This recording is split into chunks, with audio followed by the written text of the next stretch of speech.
This is a bear I just shot. I want to do a little anatomy lesson. You got him. Yeah. Under the tree. Yeah. Look at the hole on this thing. That's a big hole. He's a big old mudded up sucker. Look at the hole. Come over here. So this is the exit.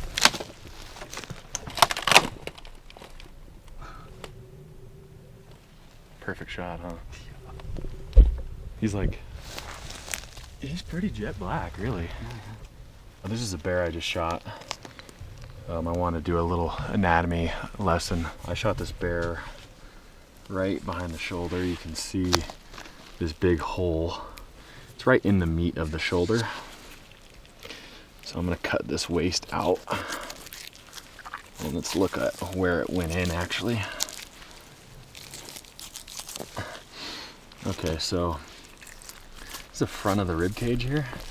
You can see I cut all the ribs. I cut the slots in here so you can see how small bear lungs are. But arrow went in here and it was slightly quartering towards, and it went out the other side. You can see this cut right here from one of the blades that brought it, almost broke that rib. It's like snapping right there.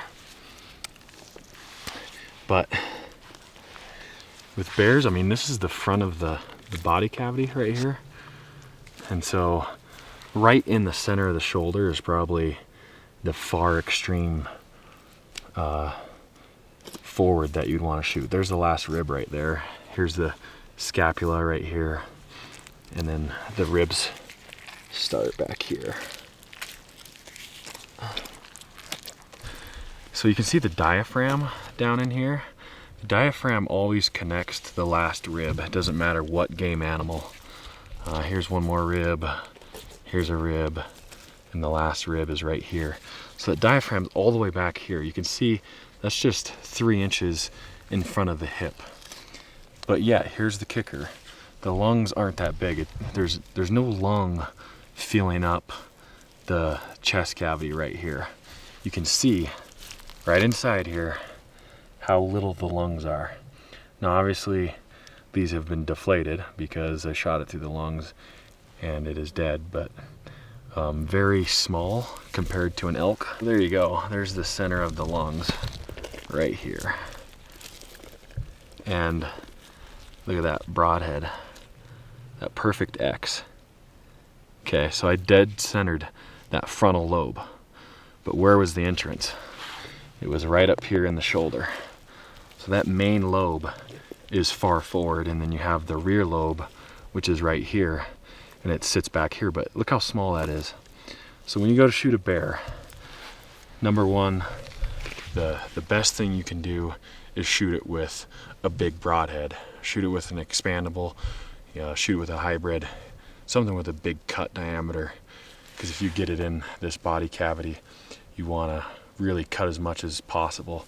You can see these ribs on a bear are really brittle and flimsy. It's not like an elk at all, so there's no reason to shoot like a cut on contact or anything like that on a bear.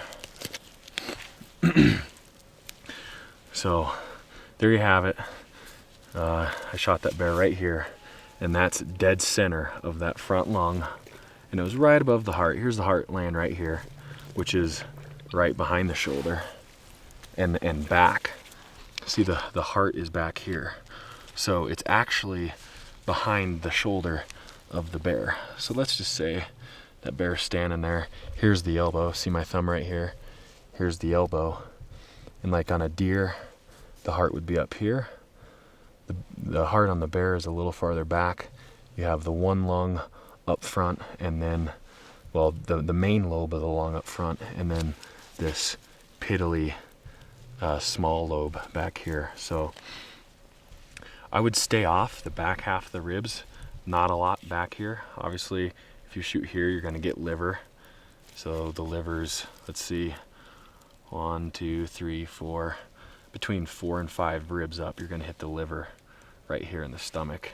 And that's about 7-8 inches behind the shoulder. So keep that in mind. You know, you wanna hit anywhere from the shoulder to 5 or 6 ribs forward. So right there. But that is a little different. That heart does sit farther back on a bear. Still on the brisket like anything, it's just farther back. All right, let's go back to camp.